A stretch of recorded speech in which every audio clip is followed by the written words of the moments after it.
As I was reflecting on what I'd like to share with you this evening, I was just reflecting on how lucky I feel to have been able to come here to Vyasitas for so many years.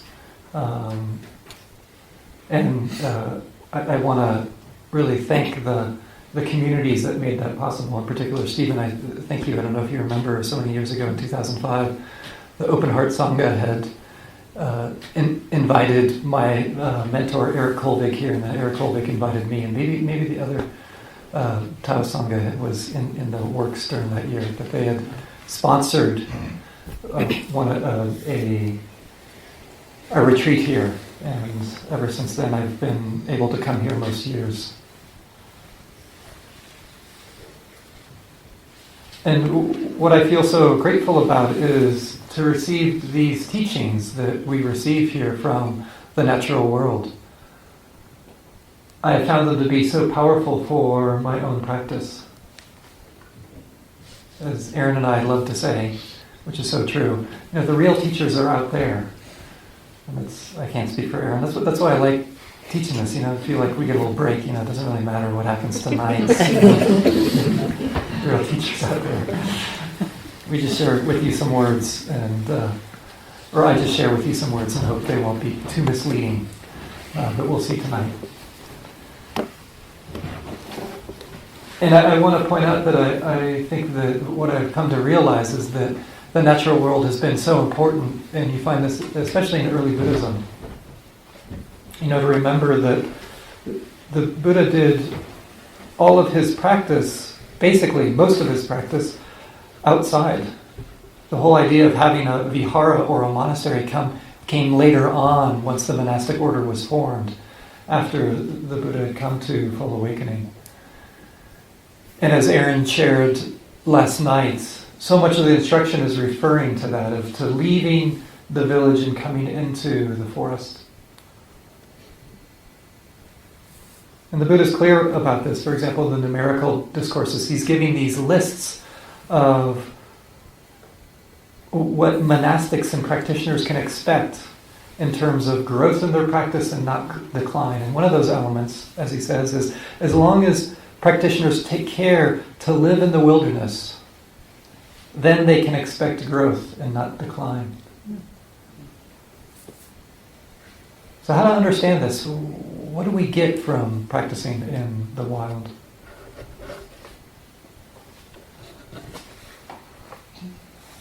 I think the Zen Monk and poet Ikkyu put it well in his lovely, irreverent way towards Zen and Buddhism, as he loved to do.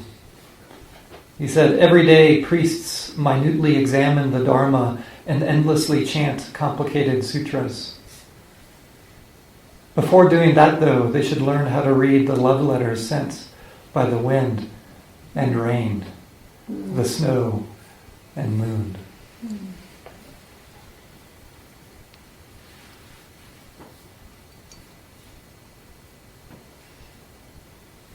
How to read those love letters that are being sent every day to you from the rain and the wind, the rustling leaves.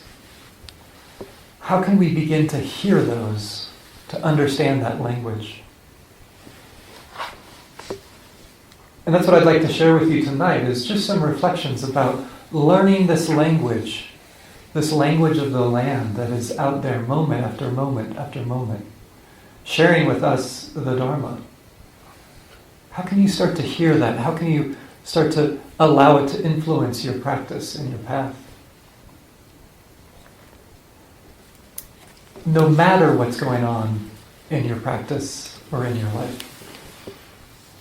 Because some of you probably have come here, I don't know, maybe in the midst of joys and good times in your life, but maybe also you've come here carrying those dissatisfactions and troubles in your life. Like that striking image that Aaron shared with us last night of the station wagon putting on the brakes. There, all of our troubles are sitting right next to us. And here we are in such a beautiful place. Or maybe navigating difficult family situations in your life, or simply navigating the news these days, huh? Wow.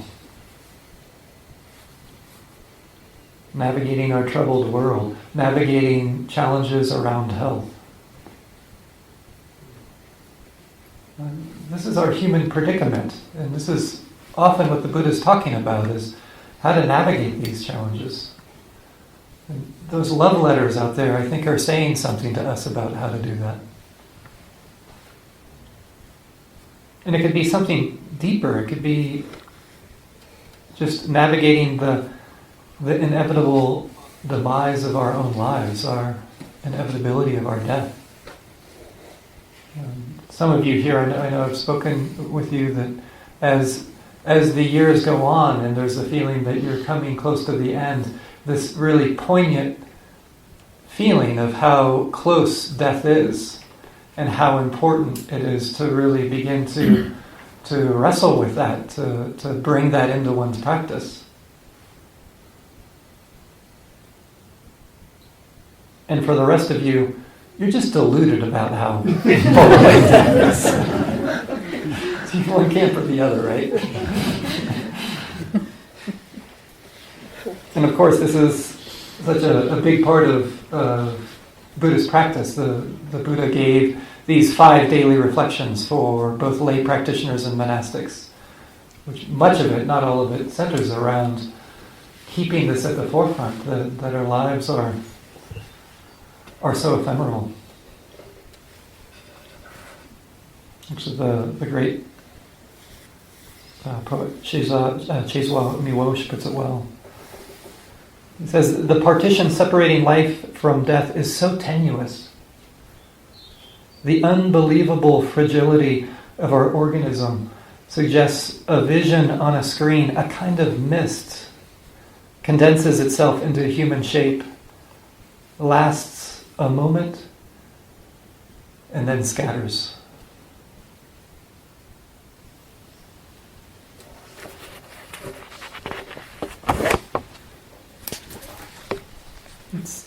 It's our human predicament. That's what we're in the midst of. And I hear echoes of that in the love letters. Have you seen that scattered around out there? The remembrance of the fragility of our organism, seeing the dead trees, or maybe even coming across a dead animal. It's what's so part and parcel of the wild.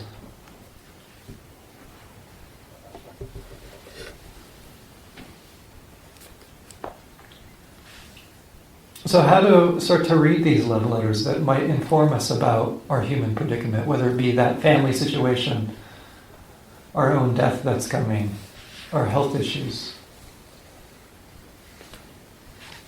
How to really hear them and understand them. And my main concern about sharing with you these reflections is I worry that I might give you some kind of answer. And I think that would be a horrible thing about this Dharma talk, if you come away with some kind of answer about what those love letters are saying to you. Because I don't know. I have no idea what you'll learn out there, or what you'll come to discover when you learn to listen to that language. I can't share that with you, because then it wouldn't be those love letters, it'd just be some idea that I gave you. And it's so paltry to what's out there. So we'll see how it goes. I apologize if you leave with an answer.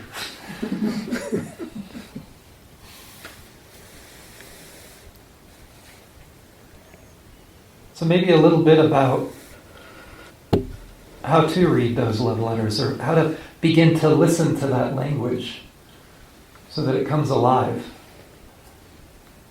Because you might know what that's like, when you've learned how to read, how a whole world can come alive. Like if I say that to you right now, if you think of perhaps a book that you've read, maybe a novel, and have you ever, can you think back now of when you read a novel and what a powerful experience that was, because it brought a whole world alive that could be so emotionally moving. Whether it be the Odysseus by Homer, or something more recent like Toni Morrison's Beloved, or the eyes were their eyes were watching God by Zora Neale Hurston. Powerful literature like that. And I want to point out something about that literature. It's not like, again, we have some kind of answer at the end, but sometimes we have a feeling that moves us, that changes our life, sometimes in unknown ways. And what I want to point out is that nature is always speaking to us. Speaking to us moment after moment. And sometimes that's maybe something that we've lost with this move into modern ways of living. During the Buddhist time, it was just commonplace that when one was in the forest, there would be hearing the voices of, for example, tree spirits or devas or celestial beings. The natural world was alive and it was speaking. And it was just assumed that was the world one lived in. Yet with the age of reason and rationality, a lot of times what's happened is that world has died. The voice we can't hear as much anymore. And I'm not trying to say that the modern world is a bad world. I'm a modern. But being situated that way, I want to be sensitive to what's been left out and to see if it can be reclaimed. And it can be tough as a modern person, because often what comes with, this one philosopher put it, moderns believe that other people believe. Does that make sense? It's like the modern perspective is we look at other peoples, especially like indigenous peoples, and we say, oh, they're the ones that believe things, and we're beyond belief. But we don't see that too is a belief. To think that nature does not speak to us is a belief. So I want to just name the trickiness of it. And I don't know how all of you are situated. So nature speaking to you might be a very natural thing, and others it might be more of a leap. But also it might be really important. I'd contend that it's very important just given the condition our world is in as well. Czech philosopher Zen Monk puts it well. He said, set aside the learned ways of perceiving the world as dead matter for your use, and instead see if you can recover again your actual perception of the world as a community of beings to whom you are meaningfully related.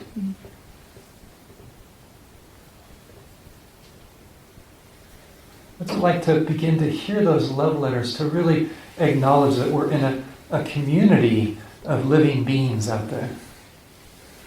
Not just the trees and the grass, but even maybe the rocks and the dirt and the water running. And as probably many of you hopefully know, that many thinkers that think that changing our perception in this way is one of the essential pieces to addressing the environmental catastrophe that we find ourselves in the midst of. So I want to point out that hearing these love letters has ripple effects beyond just our own lives and our own troubles, but also it has ripple effects, hopefully, to this troubled world that we live in.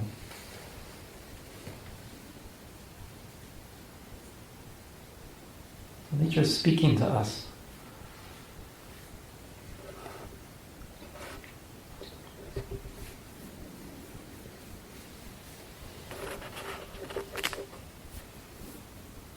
And what I want to at least invite is that I'm inviting this notion that it's speaking to us in a particular way, that it's speaking to us the Dharma itself.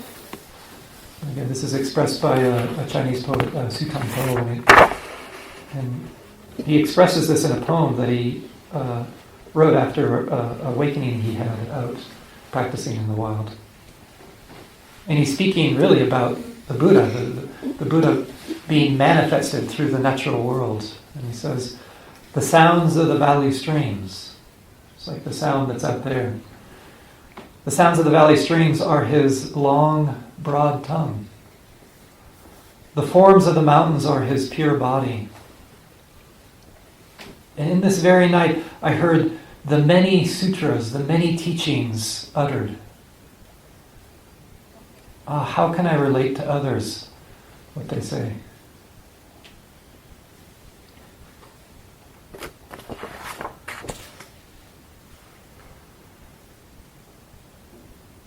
that was his expression of his experience of awakening.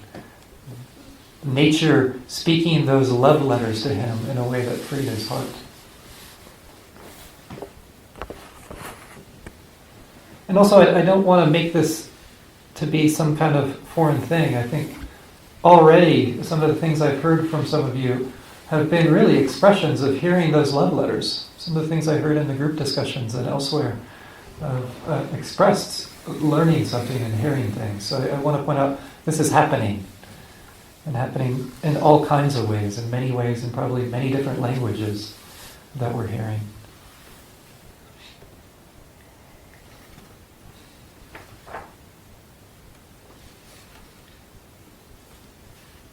And I want to point out how immediate it is and how easy it is for us to really hear those teachings out there, and to point out how well designed we are to hear those love letters. It's important to remember that what the eyes see, how the eyes see the world out there, has been shaped by the world out there. The placement of the eyes for us mammals, the way they're placed, is because of of the relationship that we've had with nature. So the flowers that have been seen for millions of years, the different creatures, the trees, the rivers that have been seen, have shaped how these eyes have worked. Just as nature has shaped how the eyes of a moth works, or a bee, which works so radically different. They see such a different world than these eyes do. To remember that these eyes arose together with this world, with nature. The ears and how they hear, how they're positioned on the head, that's been shaped over millions and millions of years with this relationship with the natural world. How your body works, how your legs carried you up to Discovery Point to be able to feel the steepness and the terrain. That was shaped by millions of years of being on terrain just like that. This is the body that we live in, a body that is shaped and molded by nature. And hopefully you can hear from that, our bodies are nature. That's the big understanding to get. That's what we arose out of. And yes, we've shaped it also, sometimes in very unskillful ways. But we arise out of that, and we see that just in how these senses function. It's a manifestation of that nature. And I find that I come back to this again and again and again, because sometimes my mind just doesn't get it. And some of it is because I notice the narratives that I've been fed around where we come from. Sometimes some stories. Some that you might be familiar with, like one story. Once upon a time, there was this person named Adam. And then there was this other person named Eve. And they came around after a few days after the world was created, and they were kind of molded from clay, and then they were plopped into the world. Do you hear how that is such a different narrative of arising together with the world? That's a whole different story. That already is implying a kind of asymmetrical kind of relationship, a kind of bifurcation in what we are. A separation from nature. As if here I am gazing out onto nature. But then that's such a false narrative. It's just nature looking at nature. That's a more accurate description, don't you think? It's the idea that here I am looking at nature. There's something very problematic about that. At least from a Buddhist point of view. So here it is. We are nature. We arise from it. And if that's the case, it is so easy to hear those love letters. So much easier than reading novels. I mean, reading novels, what has that just been going on for a few hundred years or something?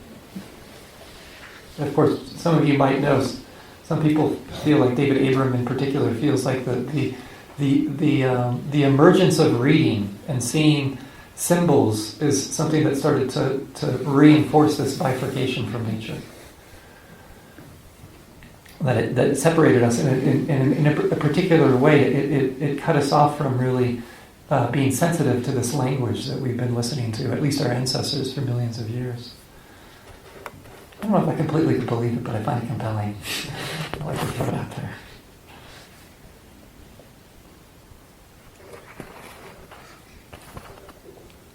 So getting this in a visceral way.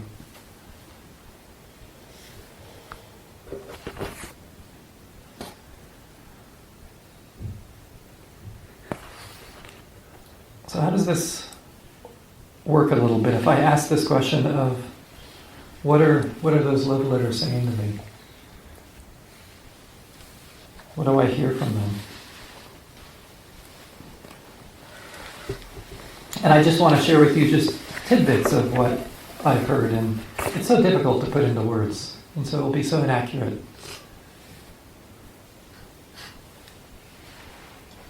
But for me, sometimes there's such a power to that beauty when I deeply touch it, and it might be just for a moment, where there's the touching of the beauty, the visceral touching of the beauty, not the thinking about it and not being lost in it, but touching it. And so I want to just be clear about this distinction, because just noticing this in your practice, I think, is so fascinating. Because often we can be out there and it can be like, wow, this is so beautiful, this is so cool, like I need to bring my friends here. And then I'm not really touching it. I'm thinking about it, I'm excited about it, but there's not a touching of it. And this can happen when there's a touching of beauty. There can be a spinning off, a kind of lostness. Maybe you can relate to this, where you notice thoughts like that. The haiku poet Basho puts it so well and so concisely, this dynamic that happens when we're moved by beauty. In his haiku, just 3 lines. It says, even in Kyoto, hearing the cuckoo's cry, I long for Kyoto.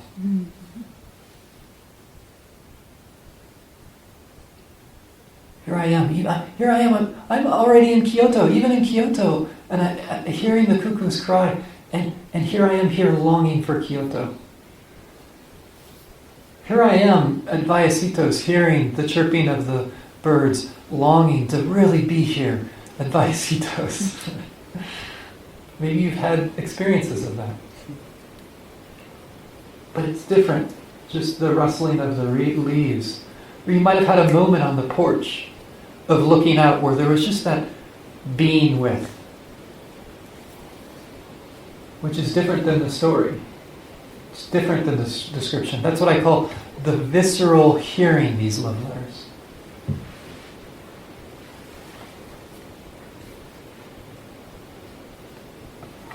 Again, Basho. I think you're going to get a lot of haiku tonight, so it just rolls out that way. Again, expresses this so well.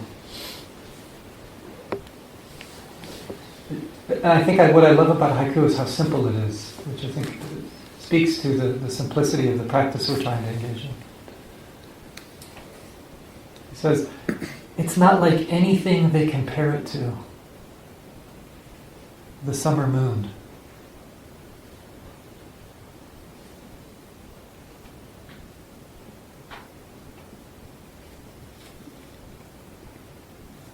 Did you see the moon last night? Mm-hmm. Just that experience of seeing the summer moon. To me, that's hearing the love letters that are being spoken.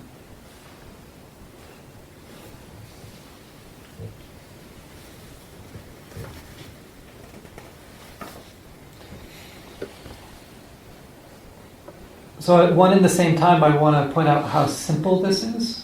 It's just like hearing the sound of the rain. It's just like feeling the abdomen rising and falling, because we are nature. That's a love letter. Feeling sadness or anger. The arising of thoughts, that's nature. It's like just to touch that, to notice it for what it is, an arising in nature. So these love letters are so simple, but what I find is that most of the time they're not in words. It's a different language than words.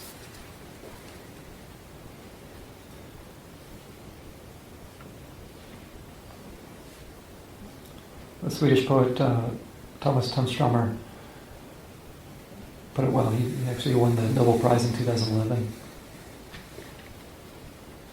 He says, "Tired of all who come with words. Instead I went to the snow-covered island. The wild does not have words. The unwritten pages spread themselves out in all directions. I come across the marks of deer's hooves in the snow. Ah, language, but no words."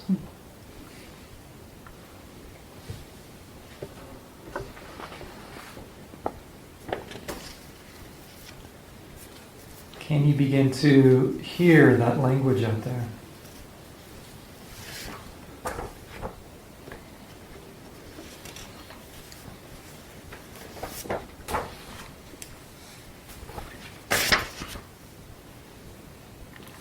And maybe more specifically, it's the question about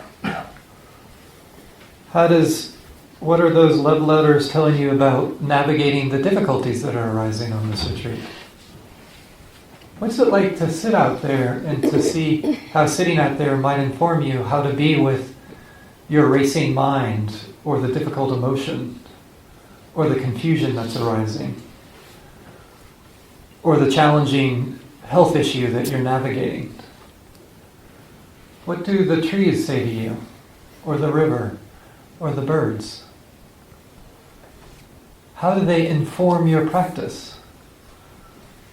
What do you discover?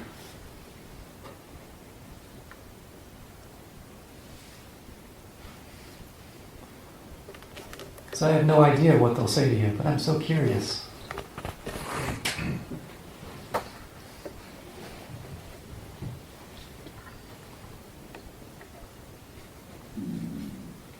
For me, at times, what's made it so difficult is that sometimes I've gone out into the woods with my troubles, which I do often. That's what I love about living in Flagstaff. Is the forest is it's a 5 or 10 minute walk from where I live, where my partner and I live.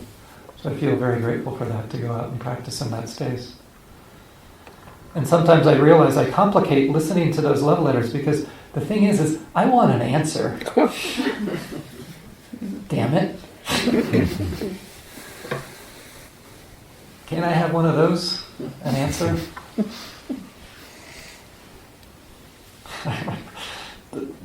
the first Goenka retreat I did, some of you might know these Goenka retreats, there's these kind of structured 10-day Vipassana retreats, and I was in Igatpuri, India. It was actually the place S.N. Goenka was living there at the time.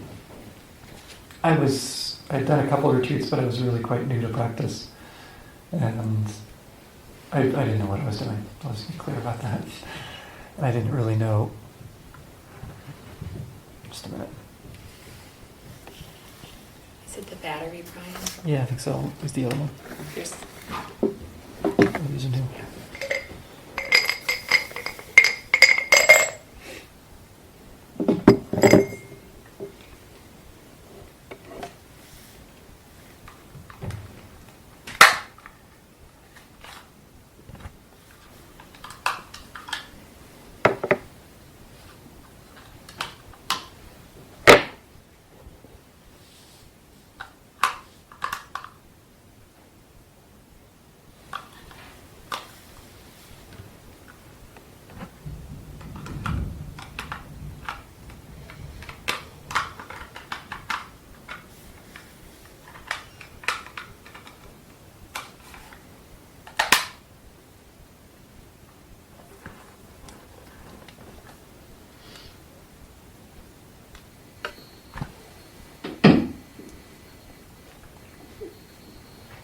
And when I was there were a few practitioners that I had met who had been practicing for a very long time. between 10 and 20 years. And I asked them, because I think this is why I was practicing, I said, so have you solved a lot of your problems through this practice? And they, much to my disappointment, said no. Which was a little bit confusing to me. And but he said, but one of them said, but I have noticed that many of them have dissolved, which I appreciated. So sometimes, for me, with my troubles, I sometimes don't get a quote-unquote answer, but sometimes I get a visceral feeling of how to be with it. Sometimes from trees, it's the sense of patience or equanimity, the enduring all the seasons that come. Or sometimes, especially here, the quality of spaciousness, holding my troubles in such a bigger space than just my teeny little body. And so many other, I think, lessons can be learned from those love letters around our troubles. So I invite you to ask that question to see what comes when things are difficult. Good. Much better responses than what you'll get from me, probably, so I suggest it. And it points me in a particular direction when I have that openness, because often when I'm out there with that question, I have an openness to what's also inside, so because what's inside also is nature. To be with the anger or the sadness or the confusion or just the wandering mind with the same thoughts,